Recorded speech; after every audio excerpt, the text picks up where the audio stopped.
What up YouTube? Last Planeswalker here, and today we're looking at the new tri-color walker Commander Guff.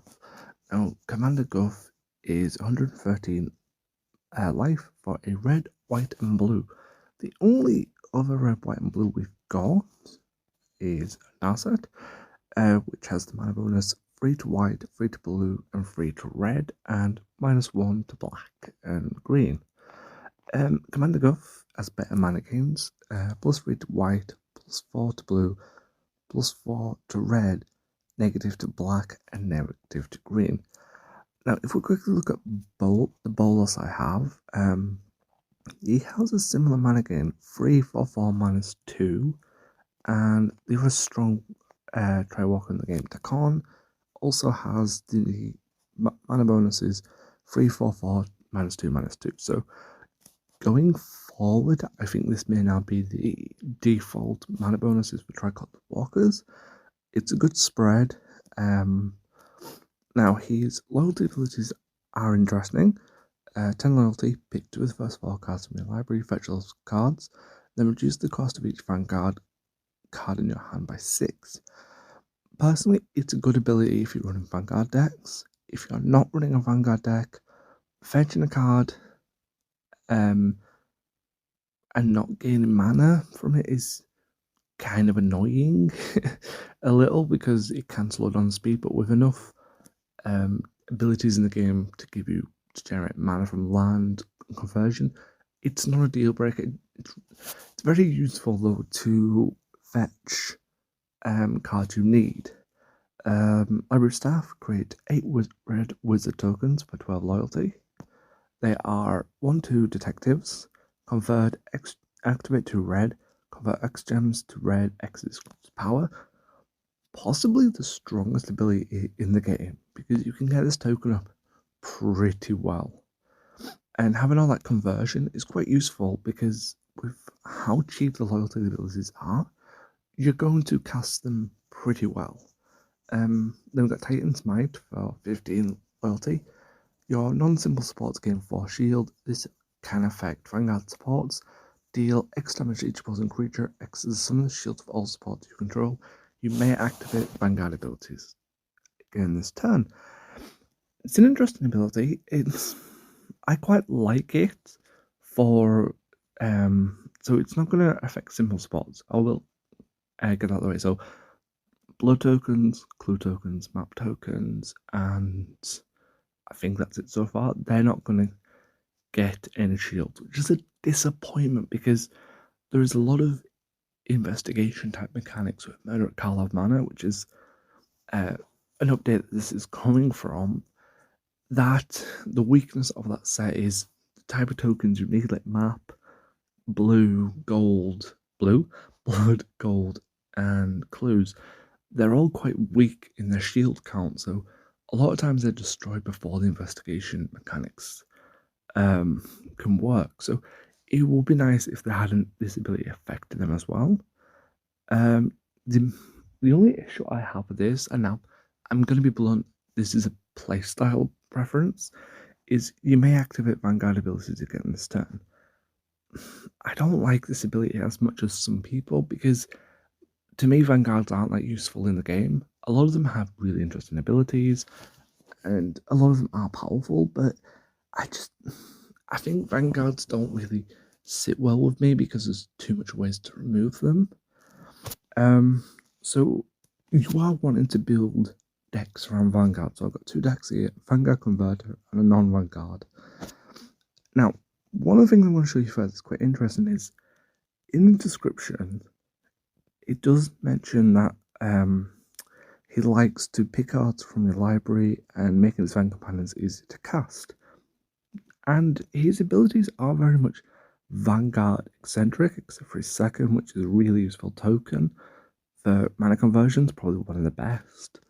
However, in the pre-constructed decks, Beginner, Expert, and Master, they kind of like ignore Vanguards. You know, it's all about creatures and artifacts. Expert again, creatures and artifacts, and Master again, creatures and artifacts and supports. So it's odd, personally, that a deck's a deck, a planeswalker centered around vanguards is emitting some vanguards from, you know, these sort of pre-con decks, and I don't really. I sometimes use beginner and master decks because they're kind of fun, with some walkers. So the biggest chase thing for Commander Guff is actually you get Teferi, Hero of Dominari, as a card when you get this ability. So when you buy the Planeswalker, you're going to get him pretty standard. So it's going to save you a lot of time if it is a Vanguard you're chasing. Now it is late where I am. I think it's nearly 11:30 at night. So we won't be able to play Training Ground, but we can still play Story because I really want to show you the ups and downs of the Planeswalker. Is it stronger than Daken? Yes and no, personally. I think Daken's a little bit more stronger in the fact of his first deals X damage and gives you life based on gems on the board, and his third can make return spots on a grave and make your first creature very big, and also give -X to your opponent's creatures. So Dagon is still probably one of the strongest for utility. Guff is more of a, how do I put it, a walker that's niche. It's a niche walker that you have to focus on a specific mechanic or gameplay loop. I don't like walkers like this. I like walkers of utility that their abilities can synergize with any card, whereas this is going to really focus heavily on vanguards. So the first deck I'm going to show you is my Vanguard Converter, because I don't really use vanguards. We've got Leyland the Guild Pact from a gym conversion.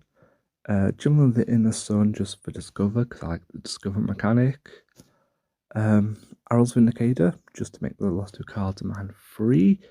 It's just a cheaper way of doing it. Simone and Deanna, I like the life gain when I draw a second card. Then we've got draw, conversion, removal. This is for his second. I really do like making it bigger for conversion. And the vanguards I've chosen is Kirito, Dancing Shadows. +1, target creature gains card type and can't block until the beginning next turn. You draw a card of a negative, a -3, you create a drone. This is probably the only Vanguard I love the most because the drone is a 2/2 colorless artifact, Death Touch Berserker. When this creature is dealt combat damage, your opponent loses 2 life and you gain 2 life for each 1 damage this was dealt. So if you hit like a Vorinclex, you're gonna do, I think it's, no, if you hit 5th round Judge, you're gonna get some life back for it. When this creature is destroyed or exiled, your opponent loses X life and you can X this creature's power.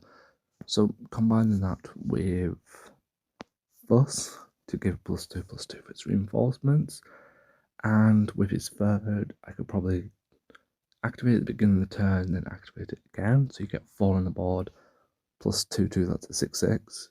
It's going to end your opponent quite quick. And then I've heard a lot of chatter about Teferi Hero Dominari. It's one I've never chased, but +2, draw a card against mana to white and blue gems on the board up to 10. -8, this card gains the heroism emblem and draw 3 cards. And the emblem is, if the spot has the emblem, when you draw a card, excellent, put the card at random.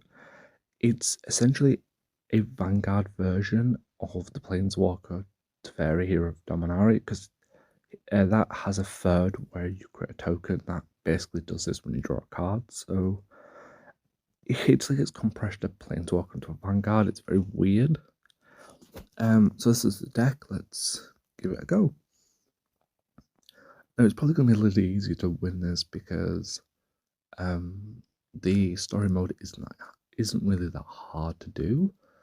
I should have done this video a little bit earlier, but I've been a bit busy today, so I've not been able to jump into a training ground and do a video.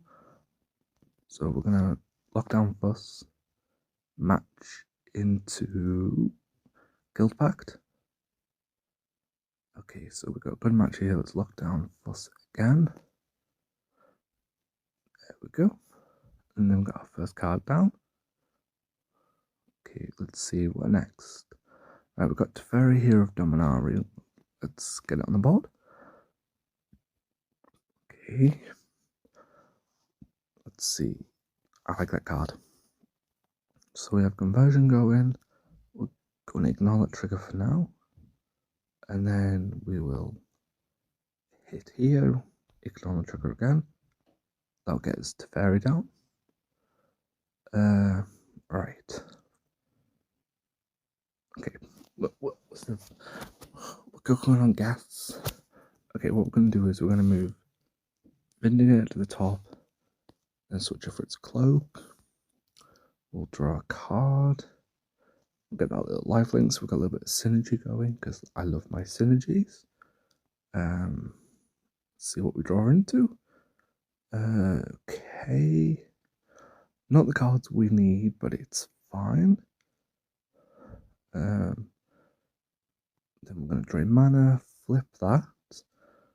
Okay, so we're nearly at our second, and our second is really what we want at the moment. Gonna get rid of them too because we don't need them so far.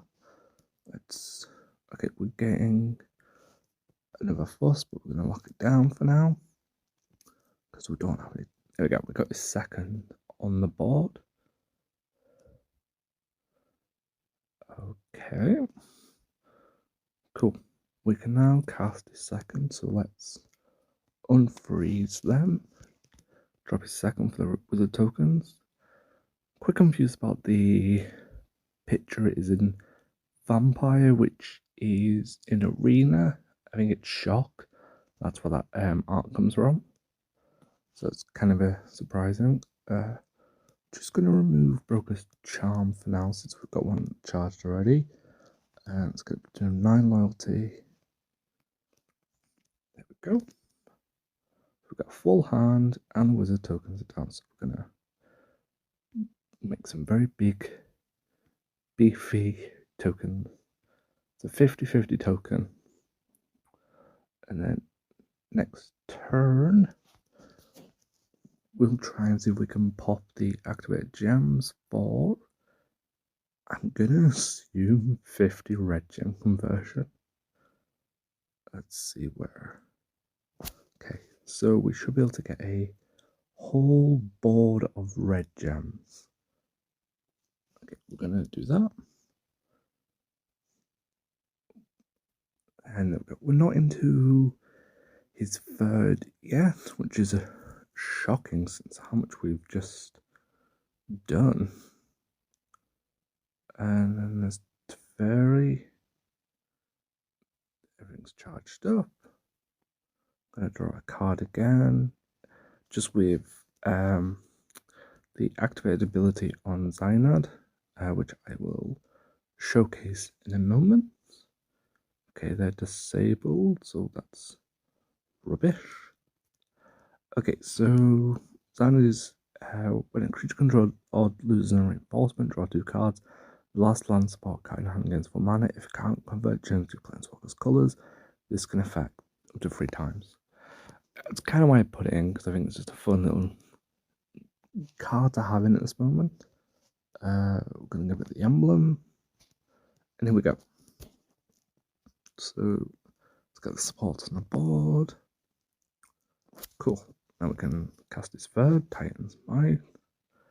There we go. Everything gets buffed, but it doesn't deal damage to your opponent. That's kind of why it's a letdown, because if your opponent was able to board wipe and had no creatures, then you are susceptible to loop deck, so it's kind of irritating. Let's see. Put the sun down. There we go. Then we're going to fetch Kyoto and another Kyoto because I quite like Kyoto. There we go. And this should be game, set, and match this turn. It is. and we're back to our third. So getting to the first and second is very useful. What I'm going to do is I'm going to pause that. I'm not going to get a 5 match this turn. There's no point doing that. Okay, we're just going to go here. I'm going to target myself. Get Kyoto on the board. But either way, we've won. It's going to hit up an 8 and then a 46. So overall, having the cheap loyalty abilities is its biggest win, because to be able to get second now and that gem conversion second, it's phenomenal. The only issue is it does kind of like convert a ton, so you do run the risk of losing shields, which is why his third is actually quite useful for bumping the shields.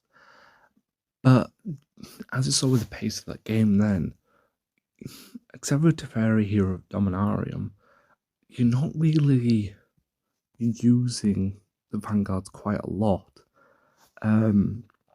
Which is why I find it kind of a letdown, because I don't use Vanguards, because sometimes there's not an opportunity to uptick the Vanguard or downtick to get its ultimate out. So I always find Vanguards finicky to operate in a deck, especially if you have Void Rend, which targets Vanguards. Which is why I decided to build more of a pauper non-Vanguard deck. So the idea behind this is Leyline, Stone Coast for gem conversion, Scheme and Fence. When the opponent's board or an active gem is matched, disable and pose a card at random at the end of the turn. This effect can trigger only once per turn. Activate 7, gain 6 life. It's 2 shields, so it's quite weak, but if you cast a third, that's going up to 6 shields, so it stays on the board longer. Didn't even know I had a full heart. Snazzy. Case of the Uneaten Feast. When another creature enters the battlefield under control, you gain 3 life. Solve. If you gain 7 more life, this card gains the emblem. At the end of your turn, you may destroy this card. If you do, return the first 2 cards from your graveyard to your hand. Convert 7 gems to white. Then those cards gain half the amount run down. Another way to gain life, but it's also quite good to get cards if they've been destroyed. Cut loss for conversion. World Soul's Rage. Phenomenal card in standard right now. When your opponent's opponent converts gems, if the card in your hand increases life by X amount of converted gems, then deal X damage to your target, X with 5 plus card's level. Phenomenal against Golter. Void Rend for removal, Broker's Charm for drawing. Archon of the Wild Rose. When this creature enters the battlefield, target creature control against Royal Emblem. Then your creatures of the Royal get 4 plus 4 on flying, merely for the token. Unyielding Gatekeeper. When this creature is revealed, exile target creature. I don't use that as much. I kind of use it for, oh yeah, it's control the critical token, but I mainly use it for a beginning of turn game free loyalty, just a little bit more loyalty game. So this is a non-Vanguard version, and this is where it kind of shows its weakness a little, because the third is going to do a lot of damage and give shields, but you kind of not wanting to use his third. I kind of avoid using his third as much. I kind of focus on his second and his first a little bit. So we're going to draw in. Okay, so because we're versing Greg, he's not going to do a lot of gem conversion, so we're not going to be hitting for that much damage, which is fine. So look at this card down. I forgot he does that. So we get free loyalty. I'll go to our first already. Cool. I'm going to showcase this first, because I didn't showcase it in the last match. So I know we're in the second, but we'll just quickly showcase this first. Pick 2. Okay, we're going to pick that one and that one. We fetch them. See, it's nice to have that fetch ability. I prefer draw abilities that give mana or reduce. So I'm not really impressed with one that just reduces Vanguards. And I get it, it's because it's a Vanguard heavy deck. But I think it's just for my playstyle, Vanguards are just not that fun overall. Let's get some conversion down. Conversion. There we go. We're into his second, and that's where the real fun begins. Okay, we'll take 8. We're up to a third, which I'm not going to cast just yet. I'm going to click the wizard tokens. I don't like the token animation, I won't lie. Okay. There we go, go into there. Do some conversion to get more mana. No, I don't need to delete anything. Winged Rose. Wild Rose. This is quite useful because if your opponent doesn't drain mana, it's going to get hexproof, which is kind of good because you want these tokens to stay alive as much as possible. Okay, Greg got a nice extra turn there. Cool. Okay, so we're back into our second, but it's fine. Can I? So the 2 gems is kind of a letdown because you may not always cascade into them, especially if you're not running pure red. I've seen a lot of people run Cough, the Vanguard that deals X damage. I can't remember when you match a red gem. I don't like the Vanguard personally. It's a strong Vanguard, yes, 100%. However, it can freeze the game if the conversion damage is still going after the game has ended, which can be a bit of annoying. So we're giving everybody Royal and the buff right now. So the third, as you can see, dealt damage to your opponent, which is the amount of shields on the board. We've got Hexproof, so our creatures will stay alive longer.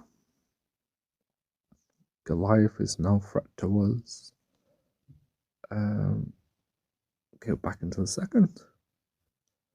Back into our third. So amount of loyalty that we get into the third is really good for removal. So overall, I'm not impressed by the Walker on a personal level. On a gameplay level, the Walker is quite strong. I'm not going to say it's stronger than Dagon. I think at the moment, Dagon still tops as one of the strongest Walkers in the game. He's not my favourite.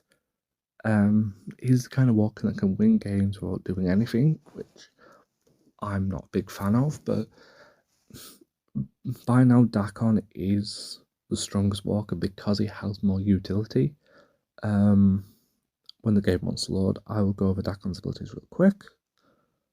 Okay, that was an easy win. Probably a lot harder if we were in training ground, I won't lie. But we got to showcase his abilities and the decks. So both decks are quite useful and both showcase that his abilities aren't just locked to Vanguards, which is what I originally assumed they would be. So thankfully they're not, and you can get a little bit more experimentation. So Dagon's abilities are 9 mana, Surveil 4, gain life equal to the number of white gems on the board, your opponent loses life equal to the number of black gems on the board, you gain loyalty equal to the number of blue gems on the board. Honestly, a well-rounded ability that can win you games on its own. Second, exile target creature, then convert a gem to white, convert a gem to blue, convert a gem to black. If you exile a creature you control instead, convert 3 gems to white, 3 blue, 3 to black. Really good removal. Forge by Greed, destroy the top card of your library, create a Forge, the black token. That card against the Darkness Emblem. Move the first 2 support from your graveyard to play under control. And that token is, beginning of combat on your turn, your first creature gets X +1/+1 for each white, blue, and black gem on the board till end of turn. And if a spot has the Darkness Emblem, opposing creatures get -X/-X until end of turn. X is the greatest number among white, blue, or black gems on the board. Now, his loyalty abilities are way more expensive than Guff, but they have more utility. We have Fetch, Life Gain, we have Control, and then we also have Control, but also fetching a spot from the grave. Dagon will always be the strongest Walker for utility based. Guff, however, is probably the strongest for mechanical based. If you are a huge Vanguard player, then his first is pretty decent, especially since you are reducing your Vanguards by 6 every time you fetch one, which is going to be huge to get them out fast. Library Staff is probably the strongest strongest Planeswalker ability I know, and it's probably the main reason I like to play with him. Having a token that can convert a ton of gems to the board will make casting bigger and more expensive creatures a lot easier. And since there's a lot of ways in Standard to give your creatures a buff to make that token beefier, it's kind of a really nice way just to have something that's going to convert loads. Titan's Might is okay. I really wish it was simple tokens because we need a way to make them better for the investigation mechanic. But giving 4 shield to your lands or supports is really nice, and dealing extra damage to each creature with some of all the supports you control is fun. Quick shout out to Gosmaster. In his review, he did showcase that sometimes it doesn't work with Vanguards. So if you only have Vanguards on the board, you're not going to deal damage to your opponent, which is odd. You may activate Vanguard abilities again this turn. Again, if you are a Vanguard lover, Guff is the perfect walker for you. Great colour scheme, great mana gains, cheap loyalties, perfect. If you are not interested in Vanguard, he still has a lot of utility with his first 2 and even his third. So it's a really good all-round walker. I think stronger than Dakon? No. I'm sorry, but Dakon and the Boluses, I would say probably the strongest in the game. Bolus 3, I think it was the one I had. Let's just zip over. Where's Bolus gone? Okay, I've lost Bolus. But anyways, Bolus's third deal... Oh, there he is. Not past him. Bolus is really draw 2 cards. Your opponent exiles a card from your hand. Create Gathering Sparks. Whenever your opponent activates loyalty, you gain 2 loyalty. Fun little ability. Dragon's Gone. Destroy the opposing Vanguard spot. Shield. Card. Opposing creature. Again, great removal. Good colour scheme. Good manners. And then Ascension. Deal 5 damage to opponent's Planeswalker. Then destroy all your legend cards and deal 5 damage to your opponent's Planeswalker for each card destroyed this way. Honestly, his third is pretty powerful for the amount of legendary cards in game and the amount of ways you can bring stuff back from the grave. Bolus is great. However, Guff trumps Narset by far. Narset is a Spellslinger type deck. Gain 6 life, activate 3, convert 2 gems to your opponent's colours. Companion. Its ability, if you're starting, there's 2 of your creature cards. This effect makes 3 gems instead. Discard a card and draw 3 cards, and if the discard a card is a spell, deal X damage to the creature. If this is a support, gain X mana, X abyss, cost of the discarded card. Again, Mind Attachment, really good utility. Ancient Way, great Ancient Way token. When you cast or cycle a non-creature card, deal 4 damage to an opposite type creature. This effect can trigger 4 times per turn. When you draw a card of hot cycling, the card can cycle 4. You draw 3 cards, then non-creature cards can gain 2 mana. Weak mana gains, okay health, okay abilities, but if you're messing around with spells, you have to play Ral. Ral does everything Narset does, but better. So if we were to rank Guff, I would say Guff trumps Narset. So if you're looking for red, white, and blue Tri-Walker, you have to go Guff. Ignore Narset, go Guff. Guff is phenomenal with that colour scheme and the bonuses. First and second, really good utilities for fetching and converting. His third is okay. It's not my favourite. You could possibly win an entire game just with his tokens. Honestly. You could win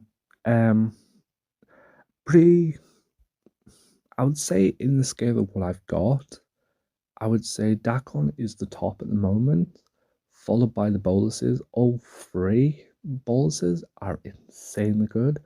And then I would say Guff comes about 3rd. I'll probably rank him as a B walker. Dakon's kind of A at the moment. I haven't got any S rank walkers yet. Dakon's about an A at the moment. I have personal issues with planeswalkers that can just win games without doing anything, but that's a personal play style. Um, However, Guff is okay. Good tri-color walker. Worth it if you are a Vanguard player. If you're not, worth it if you just want to have a really good planeswalker in this color scheme. However, I will do a more detailed video on it later. Out of the two new walkers released from this new set, I will say the one that you should focus your money on isn't Guff, it's actually Vraska Betrayal Sting. I'll do a full video on it soon, but Vraska is probably one of the best mono walkers in the game, and kind of a more, I would say, pick this over Guff in my own personal opinion. I'm not going to read all its abilities, but it's basically there's a draw, there's a destroy, and there's a really interesting third. But I'm not going to spoil it till I can get a video out. But the mana gains for Vraska, 8 to black, 1 to red, 1 to green. Honestly, one of the strongest mono walkers in the game so far, and one of my favourites. So I would say probably go for Vraska over Guff. But again, everyone's personal opinion. If you're a Vanguard player, go for Guff. If you want more utility, then Vraska is the best walkers to end with, well, to buy. I hope you enjoyed this video. I will have a new video coming out in a couple of days on Arena, as I'm going to try and grow this channel to include Arena as well. And I've just purchased some mystery magic cards. I will also be doing an unboxing. And going forward, I do hope to increase this YouTube's content with a mix of Arena, Puzzle Quest, and Paper. Each will have their own playlist. I just haven't figured that one out yet. Well, I hope you enjoyed this video, and I will see you all next time.